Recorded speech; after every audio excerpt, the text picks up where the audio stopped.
So it's officially over.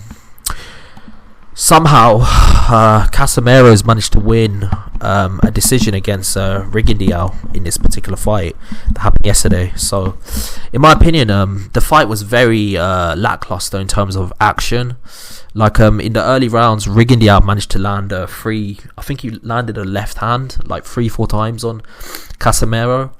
But generally speaking, he was very defensive, and he fought very negatively. But in my opinion, I feel like he actually did do enough to win the fight. If you look at the judges' scorecards, the judges actually had him winning 9 rounds to 3, Casimero, and one judge had him winning. I think it's I think it was like 8 rounds to 4, and I just feel like that's a bogus scorecard. It just doesn't make any sense to me. Like, how the hell did what fight were they watching for them to judge it on that particular perimeter? So in my opinion, I just feel like this was an absolute. The fight itself was terrible. I feel I was watching it 3-4 in the morning and I almost fell asleep.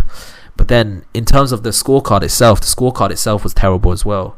Regardless of how boring I think a fight is, and I think this fight was up there as one of the most boring fights I've ever seen in my life. I feel like Rigondeaux clearly won this fight, and I feel like the judges actually gave the fuck to him. Like they did screw him over. I mean, if you look at them scorecards, they're absolutely ridiculous. I mean, how did he win 9 rounds to 3? I mean, it just doesn't make any sense in terms of who was. Even though like the volume of punches was low, in terms of who was landing the more punches, I mean, you have to give it to Casimero. Not Casimero, sorry, Rigondeaux. Rigondeaux landed the more effective shots, even though he was fighting very negatively and he was actually moving away from him. In terms of who was landing the actual shots, you have to give it to Rigondeaux. I think Rigondeaux did it. So in my opinion, he clearly won this fight, and I just don't know what the judges were watching when they actually scored it for thing. So yeah, in my opinion, you could call it a robbery to some extent. You can't. It was a close fight, so you can't call it a robbery. But the judges' scorecards were just ridiculous. I don't know what fight they were watching for them to score it like that. It just doesn't make any sense to me. Now, in terms of where they go, I'm going to make a separate video for Casimero saying whether he should fight Inoue or if he should fight Donaire. Both fights are interesting for me, but in my opinion, it's just a complete mess of a fight. The first fight, the Virgil Ortiz fight that happened about an hour ago, was actually more entertaining for me. This fight was it was a terrible fight. Honest to God, it was terrible. So in my opinion, that's basically how I see it. Where I think each of them goes from here, I think Rigondeaux's out of position now, where obviously in his last fight he managed to win a world title, but I think it is clear that the boxing establishment don't want to give him a fair shake, regardless of what he does. He's just not going to get a fair shake. So in terms of where his career goes from now, I literally don't know where he goes from now.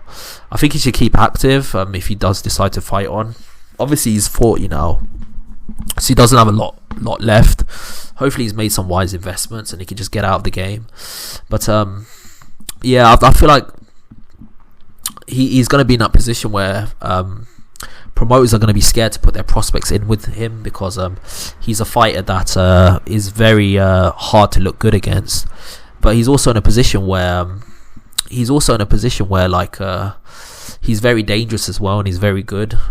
So will anyone put him in with him? I just don't see it happening as often as I think. So in my opinion, that's where I see. Obviously, Casimero's got options at this point in time. He can fight Inoue and he can fight Donaire. But I feel like with Rigondeaux, I just don't know where his career goes from now. I just don't know where his career would be going. So in my opinion, it's been a terrible fight. I mean, the fight itself was terrible. And then on top of that, the decision itself was, in my opinion, was just a mess. So it wasn't a good night of boxing, in my opinion. So that's my opinion. So tell me what you think below. Do you think the right person won? Do you think Casimero deserved to win? Do you think Rigondeaux deserved to win? What did you think of the judges' scorecards? Do you think 9 rounds to 3 for Casimero sounds fair? Do you think 8 rounds to 4 for Casimero sounds fair? Even though it was a split decision, it almost feels like they made the scorecards before the fight was actually played, because them scorecards are just ridiculously wide. If it was 7 rounds to 5, sorry, or maybe 7 rounds to 5, I could somewhat see it, because Casimero was the pressure fighter. He was the one that was actually pressing the action forward and was trying to actually do something. But 9 rounds to 3 is ridiculous. 8 rounds to 4 is ridiculous. I mean, it's just ridiculous. I do think Rigondeaux should have won this fight. I feel like he landed the more effective punches, but for whatever reason, it just is what it is. I mean, the boxing establishment, for whatever reason, have always had it out for him.